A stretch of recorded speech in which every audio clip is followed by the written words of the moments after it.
जय हिंद साथियों। 4 नवंबर का सबसे पहला डेली करंट अफेयर्स आप सभी के सामने रहा। हाल ही में सीआरपीएफ के द्वारा पहली बार कितनी महिला अधिकारियों को महानिरीक्षक पद पर नियुक्त किया गया है? तो सीआरपीएफ पर पहली बार दो महिलाओं को दो महिला अधिकारियों को महानिरीक्षक पद पर नियुक्त किया गया है। तो ये महिला सशक्तिकरण की तरफ जो हम बढ़ रहे हैं, बहुत अच्छा बोल्ड स्टेप है। साथियों, यहां पर मैं आपको दो नाम बताऊंगा। पहली है एनी अब्राहम और दूसरा नाम है सीमा धुंडिया। एनी अब्राहम की बात करेंगे तो ये रैपिड एक्शन फोर्स की आईजी नियुक्त की गई हैं। वहीं पे सीमा धुंडिया की बात करेंगे तो बिहार सेक्टर की आईजी बनाई गई हैं।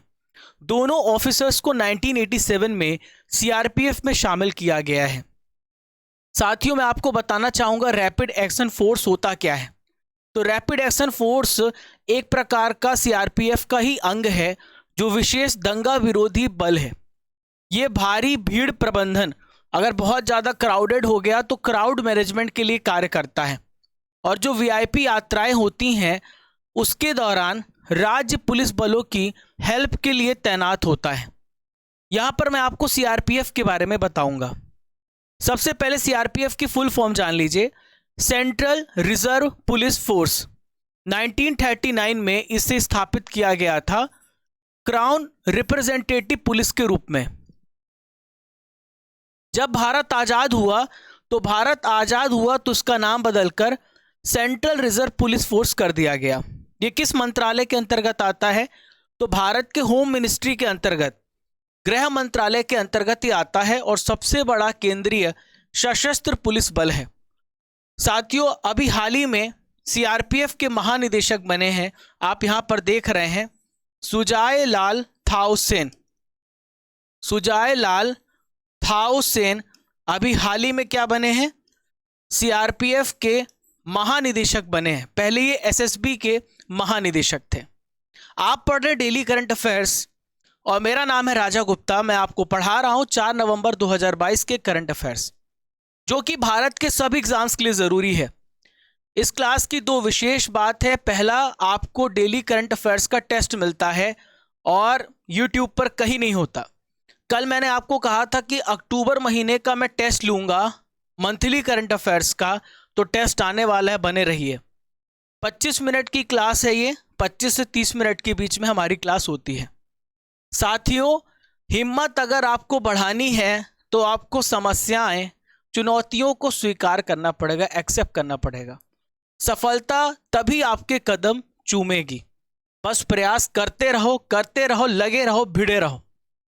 क्वेश्चन नंबर 2, हाल ही में जल संसाधन विकास और प्रबंधन पर भारत और किस देश के बीच समझौते को मंजूरी दी गई है?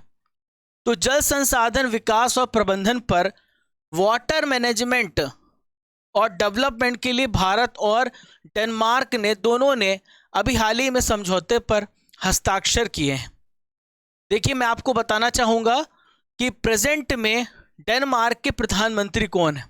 इनका क्या नाम है? Mette Frederiksen. क्या नाम है इनका?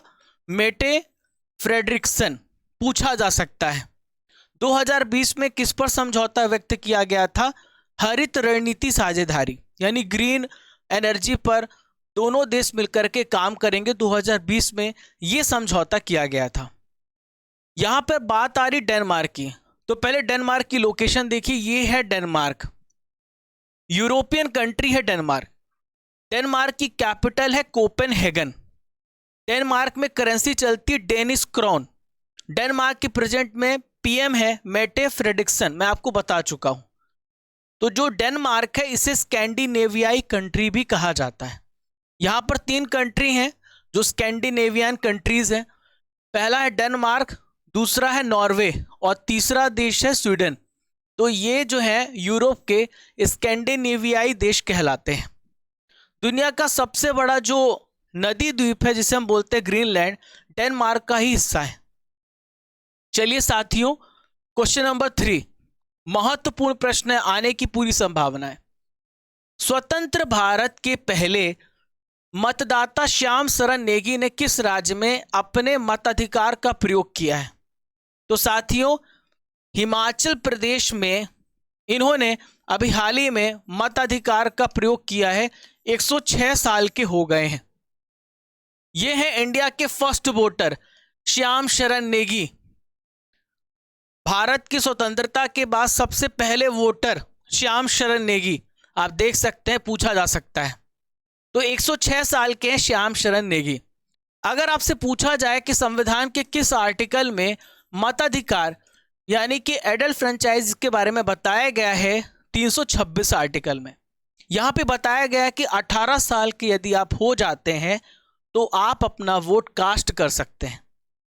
तो श्याम शरण नेगी ने 34वीं बार मतदान किया है। ये स्वतंत्र भारत के पहले मतदाता हैं। क्लियर है?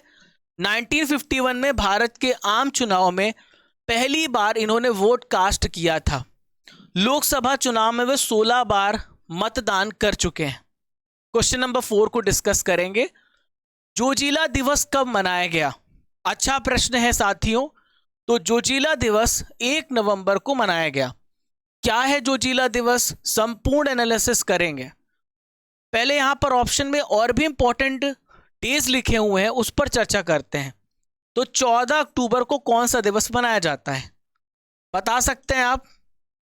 14 अक्टूबर को कौन सा दिवस मनाया जाता है? क्या आपको पता है? 16 अक्टूबर को कौन सा दिवस मनाया जाता है? तो 16 अक्टूबर को एक इंपॉर्टेंट दिवस मनाया जाता है जिसको हम क्या बोलते हैं? वर्ल्ड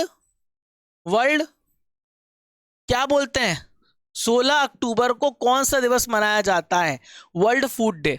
और 11 अक्टूबर को मनाया जाता है इंटरनेशनल गर्ल चाइल्ड डे। 14 अक्टूबर के बारे में आपको कमेंट बॉक्स पे बताना है। तो साथियों, जोजिला और बड़ा लाचलाला यहां पर दो नाम आए हैं, दो दर्रे यहां पर देखिए आप। तो जोजिला अगर पूछा जाए तो किस केंद्र शासित प्रदेश में? जम्मू कश्मीर में है। और बड़ा लाचला ये कहां पर है? हिमाचल प्रदेश में है। दोनों दर्रे याद रखिएगा। अब 1 नवंबर को हुआ क्या था तो मैं आपको समझाता हूं। 1 नवंबर को द्रास के पास जोजिला युद्ध स्मारक में जोजिला दिवस मनाया गया। यहां पर मैं आपको बताने वाला हूं ऑपरेशन बाइसन, जो हमारे भारतीय सैनिकों की बहादुरी के बारे में बताया जाता है। भारतीय सैनिकों की बहादुरी का सम्मान करने के लिए 1948 में ऑपरेशन बाइसन जो है चलाया गया था। यहां पर आप देख पा रहे हैं। तो ये हमारे जो सैनिक थे, इन्होंने कुछ जगहों पर कब्जा किया था। तो ऑपरेशन बाइसन लद्दाख से स्टार्ट होता है। लद्दाख के प्रवेश द्वार जोजिला दर्रे की बर्फीली ऊंचाइयों से शुरू किया गया था। ऑपरेशन बाइसन में हुआ क्या था? भारत पाकिस्तान का जब युद्ध चल रहा था तो भारतीय सेना ने लद्दाख में जोजिला, द्रास और कारगिल जिले पर कब्जा कर लिया था और इसका कोड नेम था ऑपरेशन बाइसन। तो जोजिला दर्रा जो है केंद्र शासित प्रदेश लद्दाख कारगिल जिले में स्थित है। यह हिमालय का एक ऊंचा पहाड़ी दर्रा है। याद रखिएगा, पूछा जा सकता है। ठीक है, देखिए यहां पे बहुत सारे दर्रे हैं, जैसे खारदुंगला, बुर्जिल पास, जोजिला, पीर पंजाल। तो यहां पर देखिए इतने वाले क्षेत्र पर जो है जम्मू कश्मीर है। उधर ले, यहां पर देखिए इधर ले लद्दाख है। तो इधर मिंटका पास, पारपिक पास, कुंज रेप पास, अगिल पास, काराटागला, ललकला, पेंसिला, चांगला और इमिसला। ला का मतलब होता है पासेस, यानी कि दर्रे। महत्वपूर्ण पासेस से पूछे जा सकते हैं। चलिए क्वेश्चन नंबर 5 पे चलते हैं। हाल ही में ICAR गन्ना प्रजनन संस्थान की पहली महिला निदेशक कौन बनी है? तो ICAR की पहली महिला निदेशक बनी है, इनका नाम है डॉक्टर जी हेमा प्रभा। क्या नाम है? डॉक्टर जी हेमा प्रभा। यहां पर एक नाम लिखा भारती दास। तो भारती दास हाल ही में भारत की CGA बनी है। भारत की CGA बनी है कौन? भारती दास।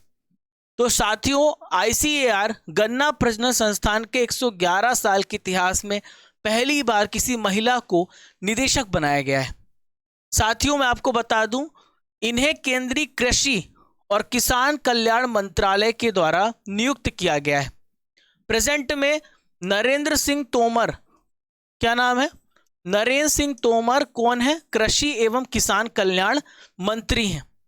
और भारत में जो मैं आपको बता दूं, गन्ना अनुसंधान संस्थान है, वो कहां पर है? लखनऊ में है। कहां पर है? गन्ना अनुसंधान संस्थान लखनऊ में है। साथियों, यहां पर लिखा है भारतीय कृषि अनुसंधान परिषद, जो कि दिल्ली में है। और गन्ना प्रजनन संस्थान की स्थापना 1912 में हुई है, तमिलनाडु के कोयंबटूर में। ठीक है, कहां पर हुई है? तमिलनाडु के कोयंबटूर में इसकी स्थापना की गई। यहां पर बात हमने अपॉइंटमेंट की है, तो अभी हाल फिलहाल जितने भी अपॉइंटमेंट हुए रिसेंट में, उसको आइए रिवाइज करते हैं और आप पूरा पॉइंट नोट कर सकते हैं। पीडीएफ आपको मिली रही है। अभी हाल ही में मैंने आपको पढ़ाया था, आइवरी कोस्ट में अगले भारतीय दूत बने हैं आईएफएस राजेश रंजन। जे वाई ली सैमसंग इलेक्ट्रॉनिक के कार्यकारी अध्यक्ष बने हैं। यूएन की वायु परिवहन समिति में, एटीसी की समिति में अध्यक्ष बनी है शेफाली जुनेजा।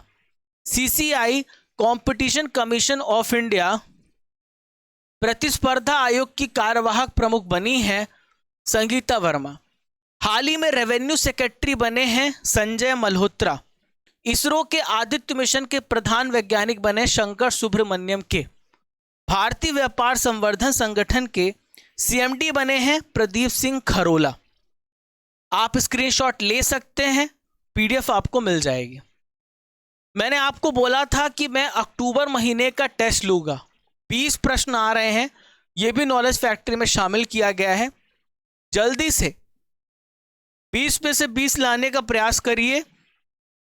हमारे नॉलेज फैक्ट्री में अक्टूबर महीने के करंट अफेयर्स को आज रिवाइज कर रहे हैं। मैंने बोला था टेस्ट लूंगा, कल बोला था। वीपो ग्लोबल इनोवेशन इंडेक्स में भारत की रैंक क्या है? तो भारत की रैंक 40 है। सबसे पहले स्थान पर स्विट्जरलैंड है, लगातार 12 सालों से पहले नंबर पर है। कमेंट बॉक्स में बताइए कितना स्कोर किया अक्टूबर के टेस्ट में। ऑपरेशन गरुड़ किसके द्वारा शुरू किया गया? सीबीआई के द्वारा शुरू किया गया ऑपरेशन गरुड़। ठीक है। दुनिया का सबसे बड़ा पवन और हाइब्रिड पावर प्लांट किस राज्य में स्थापित किया गया है? राजस्थान राज्य में इसकी स्थापना की गई है। टाइम्स की 100 नेक्स्ट सूची में शामिल होने वाले पहले भारतीय कौन है? तो इसका सही उत्तर है आकाश अंबानी। पीएम मोदी ने गांधीनगर और किस शहर के बीच वंदे भारत एक्सप्रेस रेल सेवा की शुरुआत की है? तो गांधीनगर से मुंबई के बीच में। एमपी का प्रसिद्ध लता मंगेशकर सम्मान किसे प्राप्त हुआ है? कमेंट बॉक्स पे उत्तर दीजिए। तो 3 व्यक्तियों को मिला, कुमार सानू, शैलेंद्र सिंह, आनंद मिलिंद। 32वां बिहारी पुरस्कार 2022 के लिए किसे चुना गया है? डॉक्टर माधव हरदा को चुना गया है। सीआरपीएफ के महानिदेशक कौन बने हैं? तो सीआरपीएफ के महानिदेशक हैं सुजाय लाल थाउसेन। संजय अरोड़ा दिल्ली के पुलिस कमिश्नर बनाए गए हैं। दिल्ली के पुलिस कमिश्नर संजय अरोड़ा बनाए गए हैं। स्वच्छ भारत दिवस कब मनाया जाता है? 2 अक्टूबर को। रोड सेफ्टी वर्ल्ड सीरीज को किस टीम ने जीता है? जल्दी से कमेंट बॉक्स पे उत्तर दीजिए। तो इंडिया लीजेंड्स ने जीता है। किस देश में फुटबॉल मैच के दौरान मची भगदड़ में लगभग 129 लोगों की मौत हो गई? तो इंडोनेशिया में भगदड़ मची थी। अभी साउथ कोरिया में भगदड़ मची थी, हेलवेन पार्टी। और गुजरात में अभी भगदड़ मची थी और पुल गिर गया मोरबी का, बहुत सारे लोगों की मौत हो गई। स्वच्छ सर्वेक्षण पुरस्कार 2022 में सबसे साफ शहर कौन सा चुना गया है? इंदौर। सुजलान एनर्जी के संस्थापक कौन थे जिनका हाल ही में निधन हुआ है? तो ये थे तुलसी तांती। दुनिया का सबसे बड़ा सफारी पार्क किस राज्य में स्थापित किया जाएगा? हरियाणा में। नए वाणिज्य सचिव कौन बने हैं? तो new commerce secretary Sunil Barthwal बने हैं। मेडिसिन में 2022 का नोबेल प्राइज किसे मिला है? स्वांते पाबो को। आईएएफ में कितने पहले स्वदेशी हल्के लड़ाकू हेलीकॉप्टर शामिल किए गए हैं? 10। भारत का पहला मॉम मिशन कितने साल बाद समाप्त हो गया? 8 साल बाद। विश्व पर्यावास दिवस, जिसे हम वर्ल्ड हैबिटेट डे बोलते हैं, कब मनाया जाता है? 3 अक्टूबर को। मेघालय के राज्यपाल के रूप में किसे अतिरिक्त प्रभार दिया गया? बीडी मिश्रा। साथियों कमेंट बॉक्स में बताइए आपने टोटल कितना स्कोर किया अक्टूबर के करंट अफेयर्स के टेस्ट में। चलिए क्वेश्चन नंबर 6 को देखते हैं। Collins dictionary word of the year किसे चुना गया है? तो कोलिंस के dictionary word of the year में परमा क्राइसिस को चुना गया है। क्या होता है परमा क्राइसिस? परमा क्राइसिस का मतलब होता है कि एक साल में सबसे ज्यादा भूचाल हुआ, यानी कहने का मतलब है कि सबसे ज्यादा अस्थिरता और असुरक्षा के बीच में लोगों ने कैसे जिया। ठीक है साथियों, इसको यह कहा जा सकता है कि लोगों ने 2022 में वास्तव में कितना भयानक लोगों के लिए रहा, कितना उथल पुथल रहा, और उसी के बीच में लोगों ने अपना जीवन यापन किया।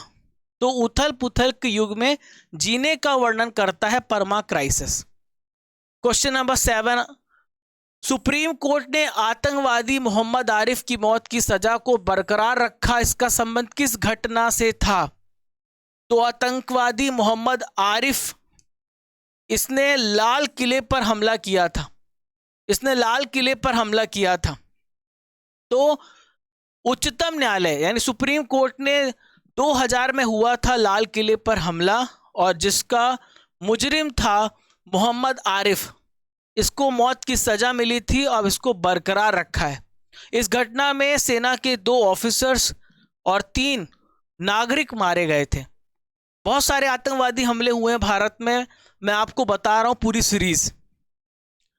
मुंबई सीरियल ब्लास्ट 1993 में हुआ है, कोयंबटूर धमाका 1998 में हुआ है, जम्मू कश्मीर विधानसभा पर हमला 2001 में हुआ है, भारतीय संसद पर हमला 2001 में हुआ है, अक्षरधाम मंदिर पर हमला 2002 में, दिल्ली सीरियल बम ब्लास्ट 2005 में, मुंबई ट्रेन धमाका 2006 में, और 26/11 का आतंकी हमला 2008 में हुआ है। क्वेश्चन नंबर 15, आप सभी को पता है कि गुजरात में चुनाव होने वाले हैं। तो 15वां गुजरात विधानसभा चुनाव होने वाला है। कितनी सीटों के लिए? तो 182 सीटों के लिए गुजरात में चुनाव होने वाला है, और भारत के चुनाव आयोग ने 3 नवंबर 2022 को इसकी घोषणा कर दी है कि 1 और 5 दिसंबर 2022 को क्या होगा, वोटिंग होगी, और इसकी काउंटिंग 8 दिसंबर 2022 को होगी।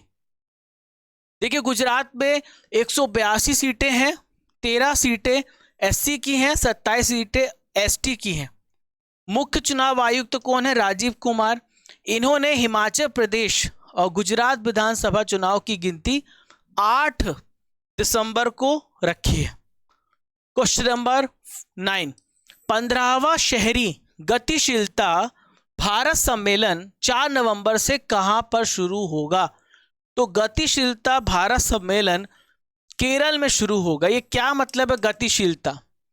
तो आप सभी को पता है कि किसी भी शहर की जान उसका ट्रांसपोर्टेशन होती है, उसका पब्लिक ट्रांसपोर्ट होती है। तो हम पब्लिक ट्रांसपोर्ट को और कितना अच्छा बना सकते हैं, और कितना गतिशील कर सकते हैं, उसमें और कितना एडवांसमेंट ला सकते हैं, तो इसलिए सम्मेलन हो रहा है। तो केरल में कहां पर होगा? कोच्चि में होगा। किसके द्वारा आयोजित किया जा रहा है? केंद्रीय आवास और शहरी मामलों के मंत्रालय के द्वारा। इसके मंत्री हरदीप पुरी। कब से कब तक होगा? 4 से 6 नवंबर तक इसका आयोजन किया जाएगा, और इसका विषय है 15th अर्बन मोबिलिटी इंडिया सम्मेलन, और एक्सपो की जो थीम है आजादी @75, सतत आत्मनिर्भर शहरी गतिशीलता। समझ गए आप? चलिए आज का आखिरी प्रश्न है, राष्ट्रपति द्रौपदी मुर्मू जी ने भारतीय संचार संस्थान के परिसर का उद्घाटन कहां पर किया है? तो इसका उद्घाटन मिजोरम की राजधानी आइजॉल में किया है। मिजोरम की कैपिटल आइजॉल है, असम की राजधानी दिसपुर है, और सिक्किम की कैपिटल गंगटोक है। ठीक है, गुवाहाटी असम में आता है। साथियों उद्घाटन किया है तो भारतीय जनसंचार संस्थान है क्या? Indian institute of mass communication जो है, सूचना और प्रसारण मंत्रालय जिसे हम PIB बोलते हैं, उसके तहत एक जर्नलिज्म संस्थान है, ठीक है, पत्रकारिता के लिए। प्रेजेंट में पीआईबी के महानिदेशक हैं सत्येंद्र प्रकाश। कौन है? सत्येंद्र प्रकाश हैं, सत्येंद्र प्रकाश। इसका हेडक्वार्टर न्यू दिल्ली में है। इसके अध्यक्ष अपूर्व चंद्रा, सचिव हैं सूचना और प्रसारण मंत्रालय के। मिजोरम की बात यहां पर की है तो देखिए साथियों, मिजोरम के बारे में आपको मैं बता दूं, 1972 को असम से विभाजित होकर के एक केंद्र शासित प्रदेश के रूप में बनाया गया था और मिजोरम के मुख्यमंत्री हैं जोरमथांगा और डॉक्टर हरिबाबू यहाँ के राज्यपाल हैं। राजधानी इसकी क्या है? आइजोल। क्या है? आइजोल।